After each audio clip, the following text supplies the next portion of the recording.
Hello, நான் தான்ப்பா மழை பேசுறேன். மழை பெய்யத்தானே செய்யணும். என்ன பேசுதுன்னு பார்க்காதீங்க. என்ன பேச வச்சதே நீங்க தான். கொஞ்ச நாளைக்கு பூமி பக்கம் எட்டி பார்க்காம இருந்தா கழுதைக்கு கல்யாணம் பண்ணி வைக்கிறீங்க, கோயில்ல யாகம் பண்றீங்க, கூட்டு பிரார்த்தனை பண்றீங்க. சரி, கழுதை கொஞ்சம் பூமி பக்கம் எட்டி பார்த்துடலாம்னு பார்த்தா சபிச்சு கொட்டுறீங்க. பருவமழை காலங்கள்ல கட்டாயமா எட்டி பார்த்துடுவேன். அது இல்லாம நான் பூமிக்கு வர்றதுக்கு பல காரணங்கள் இருக்கு. வெப்பச்சலனம், காற்றழுத்த தாழ்வு மண்டலம், வளி மேலடுக்கு சுழற்சி, புயல்னு பல காரணங்களை சொல்லிட்டே போகலாம். இந்த காரணங்கள் எல்லாம் இன்னைக்கு நேத்து வந்ததில்லை, காலங்காலமா இருக்கிறது தான். ஆனா முன்னாடியெல்லாம் நான் பூமியில விழுந்த உடனே எங்கேயும் தேங்காம கடலுக்கு ஓடிடுவேன். இப்ப நீங்க பண்ணி வச்சிருக்க வேலையால தான் அங்கங்க தேங்கி நின்றுட்டு உங்ககிட்ட பேச்சும் வாங்கிக்கிட்டு இருக்கேன். கொஞ்சம் புரியுற மாதிரி விளக்கமாவே சொல்றேன். நம்ம முன்னோர் ஏரி, கண்மாய், தாங்கல், ஏந்தல், குளம், குட்டை, ஊருணின்னு வெட்டி வச்சிருந்தாங்க. ஒவ்வொரு நீர்நிலையும் நிரம்பி அடுத்த நீர்நிலைக்கு தண்ணீர் போற மாதிரி வாய்க்கால், கால்வாயின்னு வெட்டி வச்சிருந்தாங்க.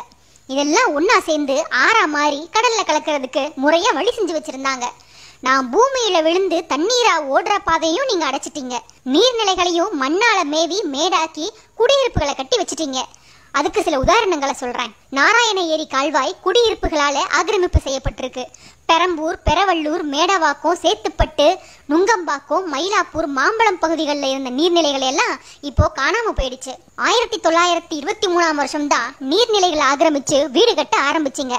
அப்போதான் மாம்பழம் வீட்டுமனை திட்டத்துல 1600 ஏக்கர்ல தியாகராய நகர் உருவாச்சு. 1941ஆம் வருஷம் ஏரிய மேற்கி 54 ஏக்கர்ல லயோலா காலேஜை கட்டினீங்க. 1974ல வள்ளுவர் கோட்டம் கட்டினீங்க. அடையாறு, கூவம், கொசஸ்தலையாறு, பக்கிங்ஹாம் கால்வாய்கள் தான் சென்னையோட முக்கிய வடிகால்கள். அது எல்லாத்தையும் குப்பை குளமாக்கிட்டீங்க. அப்புறம் நான் எந்த வழியா போய் கடல்ல கலப்பேன்? ஊருக்குள்ளதானே வந்தாகணும். ஓட்டேரி கால்வாய், விருகம்பாக்கம் கால்வாய், அரும்பாக்கம் கால்வாய், கொடுங்கையூர் கால்வாய், கேப்டன் ஹேட்டன் கால்வாய், வேளச்சேரி கால்வாய், மாம்பழம் கால்வாய் எல்லாம் இப்ப எங்க போச்சு?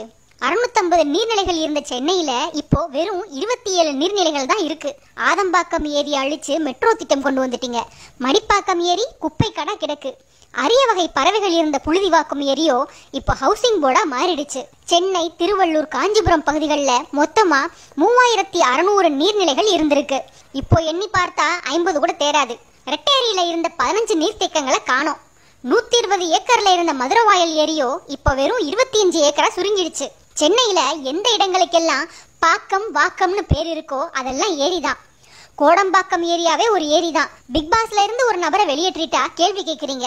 ஆனா அதே நீங்க ஏரிகள் ஆக்கிரமிக்கப்பட்டதற்காக போராடி இருந்தா இன்னைக்கு சென்னை வெள்ளக்காடா மாறி இருக்காது. மாம்பழத்துல லேக் வியூ ஸ்ட்ரீட்னு ஒன்று இருக்கு. ஆனா அங்க லேக் இல்ல. தார் ரோடு போடுறப்போ பழைய ரோட்டை சுரண்டிட்டு போடாம அப்படியே மேலேயே ரோடு போட்டதால ரோடெல்லாம் மேடாகி போயிடுச்சு. இப்படி பூமிக்கு நான் வந்து தேங்கின தங்கின நீர்நிலைகள் எல்லாத்தையும் அழிச்சிட்டீங்க.